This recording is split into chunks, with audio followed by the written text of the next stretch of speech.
On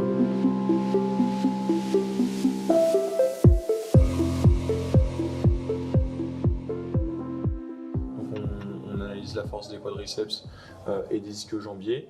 Et du coup, on a commencé par ce test qui est une référence sur l'évaluation de la force. Et derrière, l'intérêt de passer sur les plateformes de force, c'est que c'est quelque chose de plus qualitatif, dans le sens où on est plus et fonctionnel surtout. On est dans le saut, donc dans quelque chose que les deux patients ont besoin pour reprendre le sport. Et donc l'objectif, c'est d'évaluer vraiment quelque chose de fonctionnel avec aussi les plateformes et de relier un petit peu les deux résultats, voir est-ce que c'est un manque de force analytique pure ou est-ce qu'ils doivent plus travailler sur le côté fonctionnel, hauteur de saut, etc. Nous, en fait, au cabinet, on réalise des tests, des bilans isocinétiques plus bilan fonctionnel avec les plateformes. Et donc ça, on le fait en général avec des patients 4, 6 et 9 mois après l'opération. Et c'est en fait des photographies de eux à ce moment-là. L'objectif, c'est de sortir des données et à partir de ces données, essayer d'établir les objectifs de rééducation pour la suite. Et ça permet aussi d'avoir un suivi de l'évolution du patient et de voir à chaque fois de faire un point. Et l'avantage, c'est que du coup, nous, on le fait avec nos patients en cabinet, mais on le fait aussi avec des gens. C'est ça. Et en fait, souvent, c'est les chirurgiens qui nous envoient ces patients. Mais parfois, c'est des collègues kinés. Et plus ça va, plus on commence à se faire un réseau autour de cabinets qui nous envoient de plus en plus leurs patients pour justement avoir ce suivi et ce bilan parce que c'est des machines qui sont assez rares parce que coûteuses. Donc voilà, nous on a la chance de les avoir ici et c'est vrai que c'est cool de pouvoir en profiter, profiter les gens autour. Donc c'est un bilan qui dure 1 heure et à la fin de cette heure, les patients ils repartent avec leur compte rendu. Donc on l'envoie au chirurgien, au kiné référent et bien sûr aux patients. Et donc ils ont un petit PDF avec toutes nos remarques et nos conseils pour la suite, quoi. Est-ce que sur l'isocinétique, est-ce que la force des quadriceps est bien? Est-ce que la force des ischio-jambiers est bien? Est-ce qu'il faut bosser plus l'un plus l'autre? Combien il y a de déficit entre les deux jambes? Donc pour se rendre compte un peu de là où on est dans la rééducation. Et puis ensuite, sur les tests de plateforme, on regarde la hauteur de saut, la phase le temps pour monter en force, l'amorti. Voilà. Et l'idée, c'est de un peu comprendre là où ça pêche dans le saut et là où ça pêche dans la force. Et du coup, à partir de ça, faire nos recommandations sur les choses à travailler pour la suite. J'avoue qu'au début, c'était un peu compliqué déjà de se mettre dedans, de suivre les données, parce qu'en fait, il y a très vite beaucoup de données. Il y a un temps d'apprentissage avec le hub de Vold, mais par contre, le système nous laisse très libre en fait. Et c'est ça que j'ai beaucoup aimé chez Vold, c'est que on peut, il y a le système auto-jump qui est vraiment top parce que du coup, on peut dérouler les tests et ça va vite. Et en fait, on n'est pas obligé on a la possibilité de traiter les données de suite avec la feuille de récap des résultats qui sort rapidement. Et ça, j'utilise beaucoup pour mettre tout de suite moi dans le modèle de screening que j'ai créé. Mais on utilise aussi pas mal a posteriori si on veut aller un peu plus dans le détail parce que c'est vrai qu'il y a des tonnes d'informations qu'on peut évaluer, des tonnes de choses qu'on peut analyser. Et du coup, sur le temps, l'objectif c'est d'être avec le patient quand même. Et du coup, c'est vrai que très facilement, on peut upload tout sur le hub et du coup, derrière, analyser ça a posteriori si on veut aller un peu plus dans le détail sur certains points. Justement, ce qui était intéressant chez lui, c'est que ça décollait très peu et du coup, il fallait comprendre un peu pourquoi ça décollait très peu. Et du coup, je pense que, là, du coup, j'ai pas pu l'analyser de suite, donc je le ferai a posteriori. En termes de temps, ouais. Mais en termes de temps, c'était un peu juste. Mais du coup, ce que j'ai regardé, c'est surtout ces données de RFD et aussi sur l'absorption, il y avait vraiment très peu d'absorption, donc le travail excentrique de son quadriceps. Donc c'est ces deux données que j'ai regardées. Et comment j'ai pu me mettre en place toutes ces routines. J'ai passé beaucoup de temps avec Lucas qui bosse chez vous, donc beaucoup d'échanges par WhatsApp et puis par appel pour comprendre. Enfin, moi, j'avais déjà un petit background sur l'analyse des plateformes de force parce que j'avais déjà lu un peu de littérature dessus, mais parfois retranscrire la littérature sur nous, qu'est-ce qu'on veut en pratique, ça parfois, ça c'est pas dans les articles. Et du coup, c'est là où Lucas nous a beaucoup aidé sur quelles suggestions de choses à mettre en avant sur le report. Donc voilà, et il nous a beaucoup aidé là-dessus, quoi.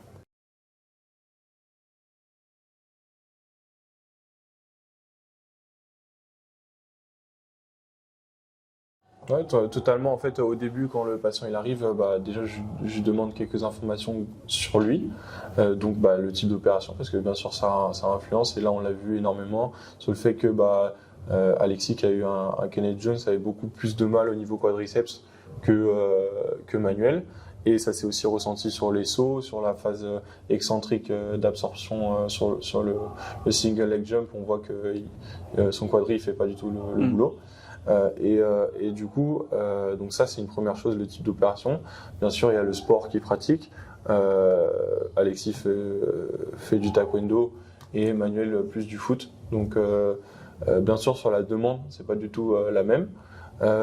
Et aussi l'âge, parce que là on a vu deux jeunes patients, mais parfois on a des gens de 50, 60 ans qui viennent faire un test isocinétique. Et du coup, dans mes attentes, dans les résultats, je vais pas du tout aller aussi loin sur les jumps si par exemple la personne n'a pas besoin de sauter sa pratique et qu'il a juste besoin d'avoir un croisé fonctionnel, de pouvoir marcher, prendre le bus et courir derrière son bus sans crainte.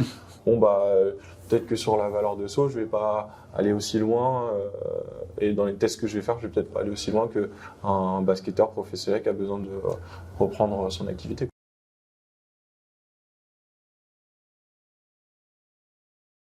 Ouais, la chance que j'ai, c'est de travailler avec le Paris Basketball, donc du coup j'ai beaucoup plus de temps que des kinés en libéral là-dessus, donc c'est vrai que je prends vraiment le temps de analyser les données a posteriori de la séance. L'avantage des plateformes vol, c'est que je les fais sauter, ça leur donne le feedback quand ils sautent ou quand ils font leur exercice, et on l'a vu beaucoup avec Kylian, où on utilise vachement ce feedback parce que à force je commence à avoir des données sur lui dans sa rééducation. Et en fait, c'est l'avantage, c'est que chaque jour, chaque séance est un test en fait. Et du coup, je me retrouve à presque plus tester les joueurs parce qu'en fait, chaque séance est un nouveau test. À chaque fois, il a ses données de la séance d'avant ou des séances précédentes et je lui dis regarde, t'étais là, maintenant faut que t'ailles là. Et du coup, ça a un côté feedback, donc motivationnel, donc j'optimise la performance avec ce feedback, et en plus lui ça lui permet de voir que il avance, quoi. Et pareil, le coach du coup il va me demander quand est-ce qu'il revient, Kylian.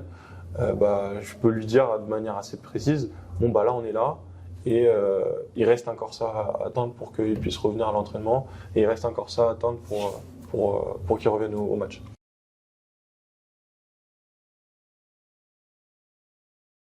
Alors moi je pense que oui, mais sous certaines conditions.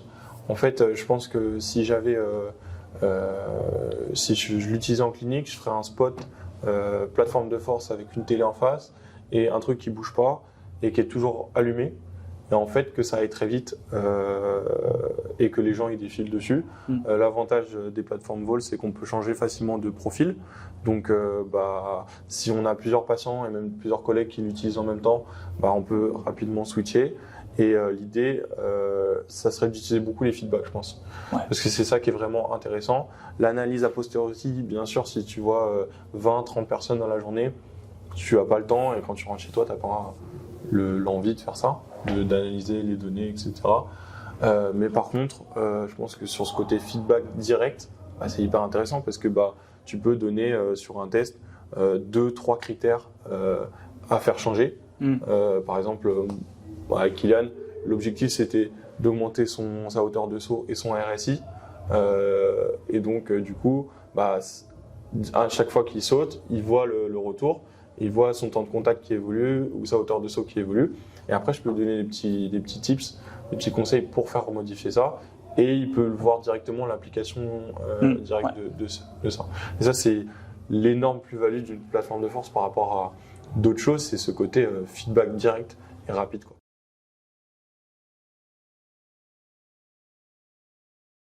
Alors en fait, Baptiste, lui, en parallèle de son activité libérale, il fait un master en préparation physique. Et du coup, le test qu'il essaye de développer, c'est un test, donc ça s'appelle Sit to Jump. Donc tu pars d'une chaise. Et en fait, l'idée, c'est de standardiser le squat jump à 90 degrés. Et donc de voir s'il est plus discriminant qu'un squat jump classique et par rapport à un counter movement jump aussi.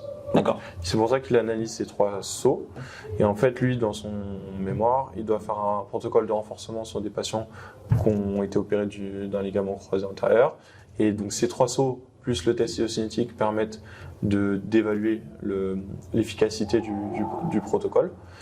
Et en parallèle, l'idée c'est de aussi comparer ces 3 jumps pour voir lequel met le plus en évidence des déficits chez un patient.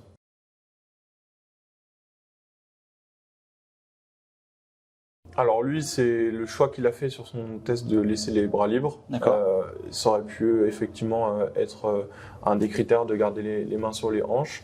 Après, moi sur le counter movement et le squat jump, j'aime bien laisser les bras libres pour vraiment être dans quelque chose de fonctionnel au maximum. Parce qu'en réalité, quand on fait notre sport, limite plus sur le squat jump, je pourrais plus mettre les mains aux hanches parce que le squat jump déjà est quelque chose d'assez standardisé, mais sur un counter movement jump, j'aime bien avoir ce côté. L'objectif, c'est de voir l'efficacité de l'élasticité, et c'est pour ça que venir chercher quelque chose de le plus fonctionnel possible, c'est le plus intéressant, je trouve. Et c'est l'intérêt aussi du côté auto-jump, c'est que on peut avoir notre batterie de tests, et en fait, nous, comme on fonctionne au cabinet, c'est qu'on augmente au fur et à mesure la demande des tests. Et donc on commence par les tests les plus simples et les plus sécuritaires, l'isocinétique, et derrière on va sur des sauts, et au fur et à mesure on augmente sur la difficulté du saut. Et là aujourd'hui Alexis, je pense qu'il n'était pas apte pour aller sur les dernières parties des tests parce que c'était trop tôt pour lui.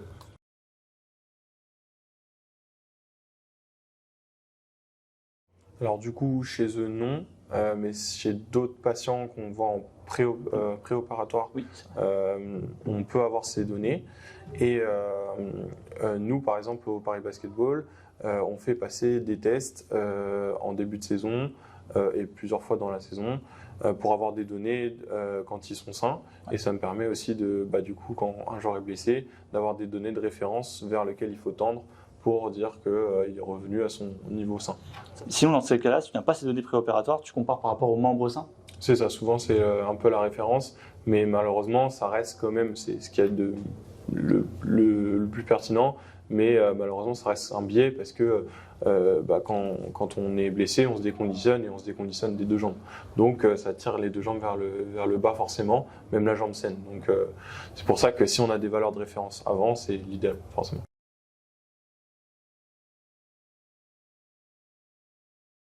Pas plus tard que hier, justement, on se posait la question de faire reprendre Kylian pour les matchs. Kylian qui est un joueur du Paris Basketball, qui a 17 ans. Ouais, c'est ça, 17 ans, et qui s'est fait une entorse de cheville le 6 janvier. Ouais. Et en fait, on se posait la question il est sur la fin de la rééducation, ça avance vraiment bien, mais hier sur la séance de saut qu'on a pu faire, on a mis en évidence que sur des hauteurs de saut, il avait toujours 30% de déficit entre les 2 jambes. Après, sur d'autres types de sauts, par exemple le drop jump, il a plus de déficit, ou le test isométrique, il a plus de déficit parce que il arrive à s'organiser pour être bon. Mais par contre, sur les hauteurs de saut, il y avait encore un manque, et du coup, j'ai fait le choix de le faire reprendre l'entraînement, mais pas encore les matchs, parce que pour moi ça reste encore un peu juste. Je pense qu'après une bonne semaine d'entraînement et de rééducation, je pense qu'il va réussir à combler ce déficit. On l'a vu déjà sur la séance d'aujourd'hui qu'il se rapproche, il commence à tendent de plus en plus vers les mêmes valeurs que de l'autre côté. Mais du coup, ça, c'est peut-être quelque chose que j'aurais pas pu voir si j'avais pas ces plateformes. Oui, du coup, là, sur la rééducation de Kylian, là, on est vraiment sur continuer le renforcement des mollets. Bon, là, vous l'avez pas vu aujourd'hui, mais sur le renforcement des muscles du pied aussi, sur d'autres séances. Et du travail fonctionnel à fond, pour vraiment remettre des contraintes qu'il a au quotidien sur les matchs de basket. Et donc voilà, là il est sur la fin de sa rééducation. Il est encore un peu juste, on peut le voir sur les données des plateformes, mais bon, il est pas long. Parce que, en fait, il avait une alternance entre des exercices de renforcement et des exercices fonctionnels de pliométrie.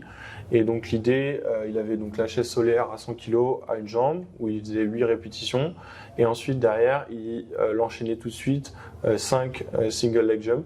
Et en fait, il avait du coup, avec la télé et la plateforme, ce feedback direct et on se focusait sur la hauteur de saut. Et ensuite, il avait 8 répétitions à la presse, à une jambe. Et ensuite, il terminait par 5 drop jump à une jambe. Et avec le feedback sur cette fois-ci le RSI pour influencer sur le temps de contact au sol et la hauteur de saut. Et ce qui était vraiment énorme, c'est que en plus tu as la chance d'avoir une télé qui était connectée à l'iPad. Tu avais mis en HDMI, je crois. Ouais, c'est ça. Et c'était vraiment impressionnant de voir que tu avais combiné à la fois la technologie et intégré ça dans une séance. Et alors, je sais pas, Kylian a l'habitude de fonctionner comme ça, mais moi, c'est une des premières fois que je vois, enfin une première fois, tu l'as induit de manière tellement fluide que ça fait vraiment partie de la séance. Et ça, c'est quelque chose que tu avais déjà en tête, c'est quelque chose que tu as vu quelque part? Clairement, c'est aussi en grande partie pour ça que j'ai choisi cette marque de plateforme, parce que je trouve que le côté feedback direct est super, et le fait qu'on puisse vraiment choisir sur quoi on focus en fonction des types de sauts, c'est vraiment très intéressant. Et du coup, c'est pour ça que je peux vraiment l'utiliser en feedback. Et du coup, ça challenge à chaque fois Kylian, à chaque fois qu'il saute, à chaque fois qu'il fait une répétition, il a ce feedback direct et ça le challenge sur chacune des répétitions. Et donc, du coup, ça améliore ses résultats aussi. Et en fait, moi, dans l'exercice, c'est un exercice que j'utilise en échauffement souvent et qui est bien parce qu'on peut le faire dès J1, J2 d'une entorse. Parce qu'il n'est pas très stressant, mais par contre c'est un super exercice de renforcement des muscles intrinsèques du pied et un travail de stabilité. Et donc l'idée c'est de faire la plus grande déplacement de centre de masse. Donc c'est pour ça que je lui donne la consigne de venir appuyer vers le plot blanc, vers le plot rouge, vers le plot bleu. Et en même temps, il a ce feedback avec la télé où il voit son centre de masse se déplacer et on voit les zones où il va pas trop chercher. Et parfois, en fait, à cause de la douleur ou à cause d'un manque de mobilité, parfois il peut pas aller chercher cette zone et on va essayer de le pousser avec le feedback, aller pousser le point le plus loin possible pour aller récupérer toute l'amplitude en fait de cheville, quoi.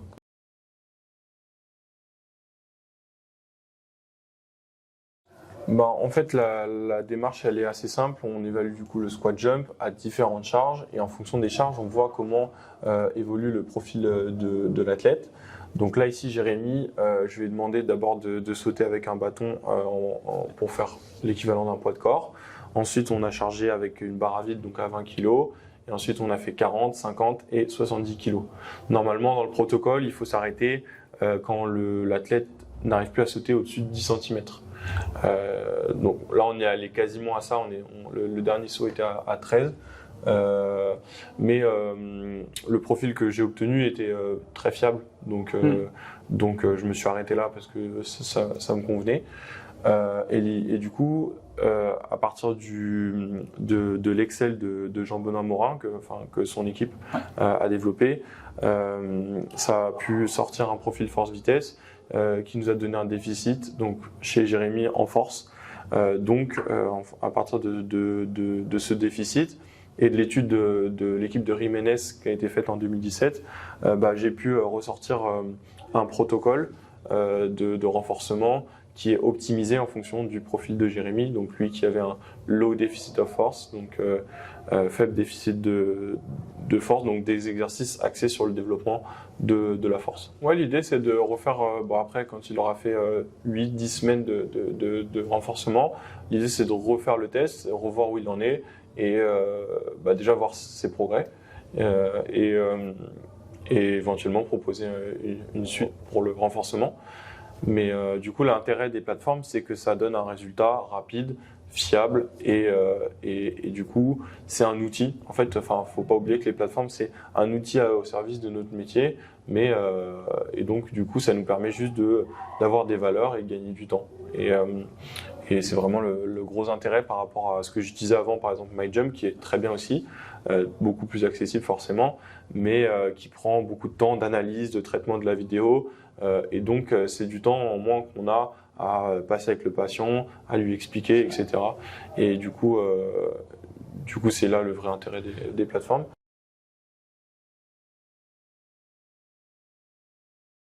Ouais, c'est certain que là, de plus en plus, il y a des nouveaux outils qui se développent avec des nouvelles technologies et qui sont super intéressantes à incorporer dans notre éducation. Mais le problème, c'est que chaque fois au début, il y a forcément un temps de formation, d'apprentissage de l'outil qui est assez long. Mais après, le temps que ça nous fait gagner et l'intérêt qu'on a en rééducation, je pense que ça vaut le coup d'investir un peu de temps au début, créer ses routines, et après, quand les routines sont créées, le reste déroule et c'est facile à utiliser en fait.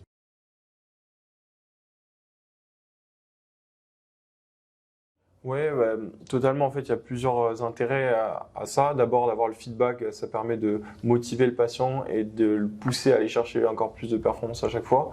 Et dans un deuxième temps, ça lui permet aussi de voir chaque séance son évolution, les progrès ou non qu'il fait, et aussi d'aller un peu plus dans le détail de la performance sur des choses qu'on ne pourrait peut-être pas évaluer à l'œil nu, là où les outils peuvent nous aider à évaluer ça. Souvent, les patients sont super contents d'avoir accès à du matériel de ce type. Ça leur montre aussi que on est à leur écoute et qu'on essaie de mettre les meilleures dispositions possibles pour leur éducation. Et oui, ils sont à chaque fois assez intéressés et curieux de comprendre quelles sont ces données, qu'est-ce que ça implique pour leur éducation. Et quel est l'objectif de ça. Du coup, sur le mot de la fin, qu'est-ce que je peux dire de Val?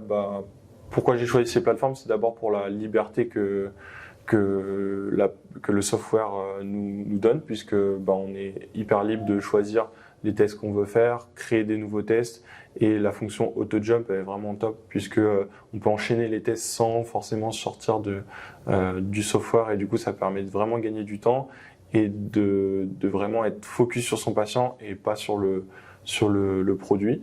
Donc ça, c'est vraiment le côté positif des plateformes de Vald. Et sur le côté accompagnement aussi, le fait que Laurent et Lucas soient vraiment toujours là si on a des questions pour nous aider à justement assimiler le produit et répondre à nos attentes en pratique. Parce que c'est vrai que c'est pas toujours facile quand on a un nouveau produit de vraiment pouvoir bien l'appliquer. On passe beaucoup de temps et c'est vrai que eux, ils nous facilitent cette phase d'apprentissage. Donc ça, c'est vraiment top. Et du coup, je suis vraiment content de voir l'évolution qu'ont les produits en fonction des retours qu'on leur fait. Ils ont pas de souci à corriger les petits bugs qu'il peut y avoir et ajouter de nouvelles fonctionnalités en fonction de nos besoins. Et donc, c'est vrai que c'est un produit qui évolue constamment. Et c'est le côté vraiment intéressant de Val qui sont à notre écoute, quoi. Donc, hâte de voir ce que le futur va nous donner chez eux.